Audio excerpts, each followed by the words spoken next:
Hey guys, Lowell Tech Fix here, and I have in the studio with me today Joe Stokes. Joe Stokes. Super good dude here. Joe, you've been in the automotive industry for how long? 25 years. 25 years. It's a long time. Not as long as me, but you can see I'm a little bit older than this guy. We're going to be talking about a couple things today, so sit back, relax, and here we go. Let me ask you this. This is kind of moving on from the foreman conversation. How does workflow management, how does it work in your shop? Like, who controls the workflow? That being said, like you're saying yes, who controls the workflow and who does the follow through? Like, describe how that might look in one of your shops. So typically it will flow through from the manager, front of house, to the foreman in the back. Foreman will influence and help schedule. Depends on the size of the shop. That's honestly where it is. If it's a smaller shop, the manager typically, and when I say smaller, usually 3-4 technicians, and you have 1 or 2 advisors right in there. They're doing roughly, high 180 to 220,000 in revenue. But when you start getting into these 5 and 6 technician shops, and they're 250 to 350 in terms of revenue a month, that's where you start seeing the foreman taking on more of an assignment in terms of you're getting this car, you're getting this car, you're getting this car. And there are arguments for if you looked at it last, you working on it. Well, I like that because it doesn't have to go from one person to the next. If they do pre-quoted work, there's always that. That's a constant debate of, hey, I looked at that car last time, or I did this, or I did that. Right. I'm a fan, and I did it this way. I would mix and match them. If they didn't buy the last time they were with, let's say Paul looks at the car. I don't actually have a tech named Paul. But let's say Paul looks at the car and they don't buy anything. The next time it comes back, I'd like it to go over here to John because I want to see, was there something different? Did Paul miss something? Yeah. I'm really big on accountability and not taking it personal.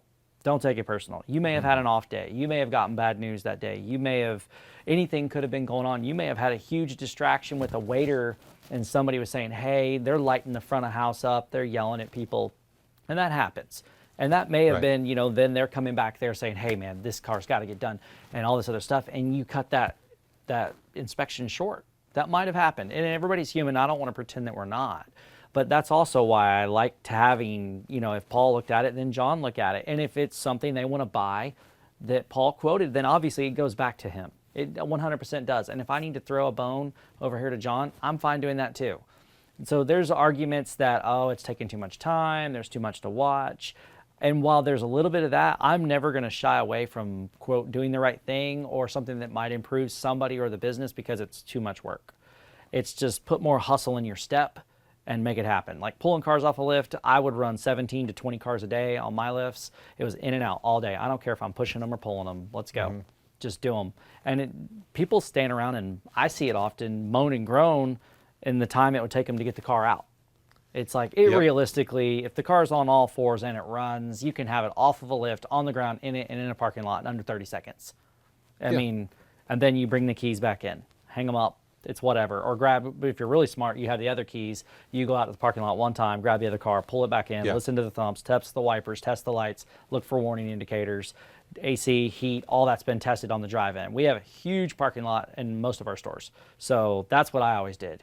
It was use your time effectively, quit moaning and groaning, do your job, get it in and out, wham, bam, thank you, ma'am, and you make a lot of money. Yeah. So assignments, your foreman being on top of that, making sure you're doing those kind of things. They're watching, eyes and ears on the ground. So I like the foreman being heavily involved. However, you do have cases of vacation. Foremen are people too. They've got things that go on. They get sick.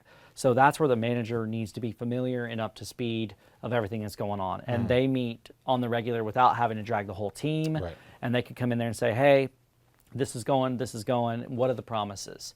Paul's working on, he's got 2 of these big 10-hour jobs.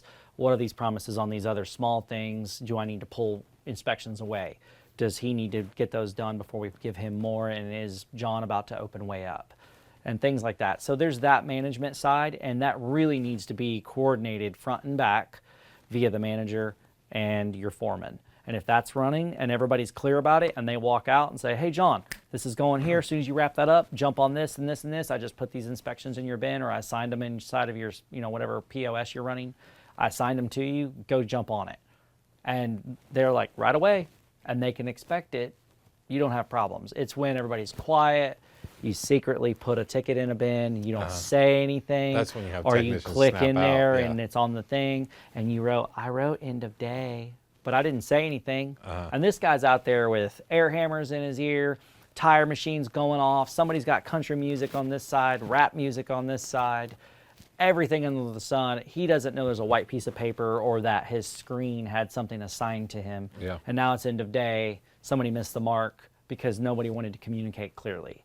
And it really doesn't take but about 5 to 10 seconds to say, hey, this is coming up. Check your screen, buddy. Thanks. And walk off. Right. It really doesn't. Audibles are not really to pass information. They're for awareness. And they're easy and not, I feel like they're majorly underutilized because a lot of people don't want to talk. But also on the technician side, they need to be good about checking. Just a regular check-in. Yeah, absolutely. On statuses, what's changed, what's new, things like that. I think under 10-second conversation is warranted. Anything longer than that, we're losing production time. Yeah. Right. So there's a concept of ability, not availability. And you're familiar with that. So how do you utilize that in your shop? Does the foreman just instinctually know about his technicians or her technicians, however it may be, that they can only accept this kind of work? Or do you guys officially categorize what, like an A tech work, B tech work, C tech work, like these types of jobs go to these types of technicians? Like how direct or general are you guys in that area? So I've never run, A tech, B tech, C tech. It's really only when shop owners want to say, what is he, who is he? And when they come in and they oftentimes about pay and they say, I want $45 an hour or $50 an hour. And I say, oh, okay, cool. I got a couple wiring problems. Here, solve this table. You have 10 minutes. Slide a piece of paper across the table and they, sort it out. I'm fine paying it, but I got to know you know it. Yeah. That's where that kind of stuff would come in. But as far as that, in terms of the foreman, I think most of the time it's fairly instinctual. It's also between the manager and the foreman, knowing and watching. So I have an example. My brother is a technician, my younger brother, not Aaron, but he's very OCD, and people got to where they just loved him doing timing chain jobs, these big heavy hitter 17 to 35 hour jobs. So he's doing, if anybody's familiar with the Audis, you're pulling the motor out, it's on the backside between the engine and the transmission. And he's putting all these in, doing all these just back to back to back. No brakes, no control arms, no alignments, just these heavy hitting jobs. And he got to where it weighed him down. And that's, I feel like part of the foreman's job is also to understand, where's this guy's emotion and life like right now? Where's his head at? How's he feeling? And there are some guys that need to be on cruise control. They need to just control arms and alignments for a little bit, catch their breath, let them eat, in that regard. But, and also that's bringing people up.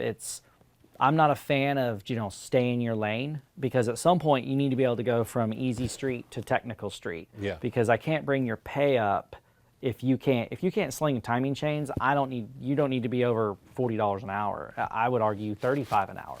But there are people that want that they don't know how to time an engine up. They don't know how to understand the concept of variable timing and what to do with it.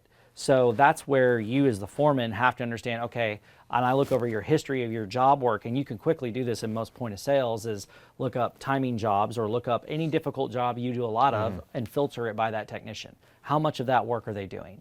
And if they're not doing a lot, sprinkling some in. Hey, you're going to have some heavy hitters here because you're wanting this money, and I want to be able to give you your evaluation and say, hey, you did a really great job. I've given you some harder tasks, some harder electrical diagnostics, some timing chain work.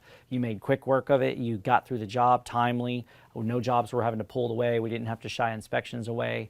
You did a good job. You followed through. Everything checked out fine. That's what I would like to do.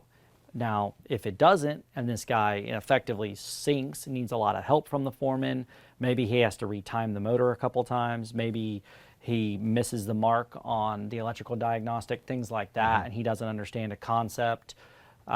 That's where you could say, okay, maybe we're going to shift you back over here, and no, I can't throw more money at you, and then these are the areas you need to work on.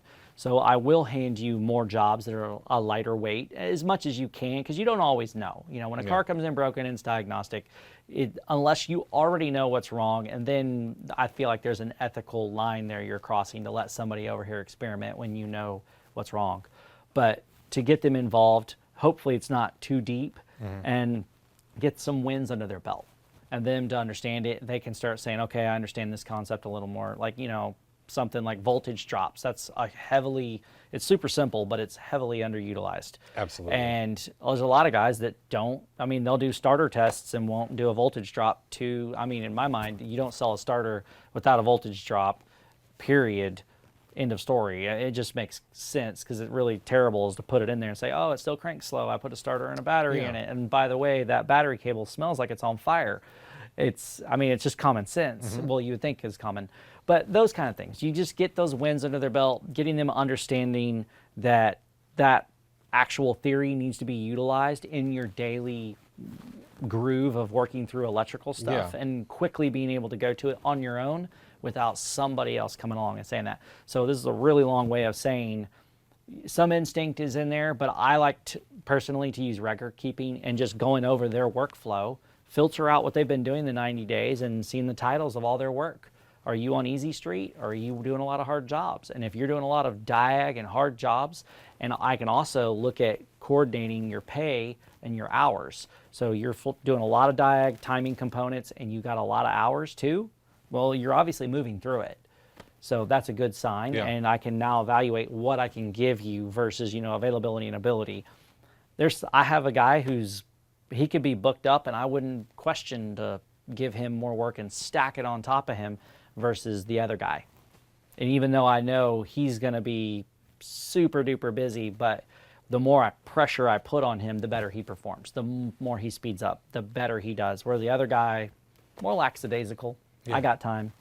And there's I'm not going to, some people you can get that out of them and work that out, but it's really hard to put fire in someone's stomach. But at the end of the day, I look at it from the standpoint of, hey, as long as you're making this, whatever we set up and the expectation, and you meet it, we're okay. We're doing good. But I want you to always be striving. I don't care if you're jumping an inch or you're jumping a mile. Either one, but we're at least moving forward. That's interesting, because I think that, to me, that's one of the primary functions of a foreman is, like you said, fire in your stomach, right? Not all technicians need that. I think what a lot of technicians lack is nobody's telling them or teaching them how to manage their time, how to combine that with like tool organization, job organization, with all the elements. Like I always say, it's kind of like being a short order cook. Like you got a table with different things on it, different menu items. They all got to come up to the window at the same time, but they take different times to cook, right? There's a little bit of science, there's a little bit of art, there's a little bit of magic in there. And if I can teach a technician how to do that, then their productivity is going to come up. And I think that's one of the primary functions of a foreman. It's something that we teach here. So it's interesting that you say that. So not so strict, you're just more instinctive or instinctual about it. Well, I'm very instinctive, but I want to know that I can trust myself. And that's why I like to go back, look at the jobs, look at the hours that correlate, and say, am I right? And I feel like you don't need to be, if you're not checking yourself, you don't need to be in leadership. If you won't go back and evaluate your own performance, and if you can't look at it and say, this was wrong, or I should have done this better, or this needed to be better, and we slipped or we messed up, then man, you're in the wrong spot. And you need to either A, fix it, or B, get out of it and let somebody who does know how to do that get in there. Because if they're not doing that with themselves and they're looking over here going, oh man, little Johnny is suffering, he's turning 50 hours a week, and that's not fair to clients. Because if, say I gave it to Paul who turns 100 hours a week, they would have got their car back in 2 days, instead of 2 days, the same day. How is that fair to the client? Just by, happenstance, it landed in little Johnny's bay. That's not fair. So, and I know that the world's not fair. I'm not expecting it to be, but I would like the business as a whole to operate per client as smoothly and consistently as possible. I don't want, this person to turn around with a set of brakes in a day and this person takes 2 days. Now, obviously, part factors, and I know if people get out get on to me about, oh, parts took from Germany. I get it. It's what we work on, Euro cars. That happens. But by and large, if all things being fair, everything's there, I want it to be consistent. In and out. And like I said, they need to be able to check themselves. And that's a great thing to teach people is developing instincts. I always tell our techs, work on your memory, learn these things, remember maintenance schedules because they're going to update, but by and large, you're going to see a series of cars like the BMWs. You had the E46s, the E60s coming through, then you moved on to the E90s, the E60s and 65s were fading away, the F10s were rolling in, and you start getting these cars in. I mean, how many times do you need to look at the maintenance schedule to where it's kind of committed to memory? After about 15 to 20 of you quoting when the brake flush is and the cabin filter is on that series of car, you know it. And I did that with Honda Odysseys after a while. It's like, man, I know these things so forward and backwards, and the timing belt intervals, depending if it had the cylinder shut off or not, and you know the differences, you shouldn't have to be pulling these things up. And if you are, well, you're not taking your job serious. Know your stuff. It's like knowing your phone number. And let the old stuff go and don't refer back to the old Chevrolets in the SBC world. They're not coming back. And look at the new stuff and focus on new, whatever's coming in your bay all the time. Commit it to memory and then move forward and you'll do better. Do you guys practice universal maintenance schedule? We do on some things. Okay, like Depends. what, for instance? Honda, Toyota, if it's run of the mill. If you have like your standard, gosh, I'm trying to think. You know, obviously we exclude like all M cars, all AMG cars.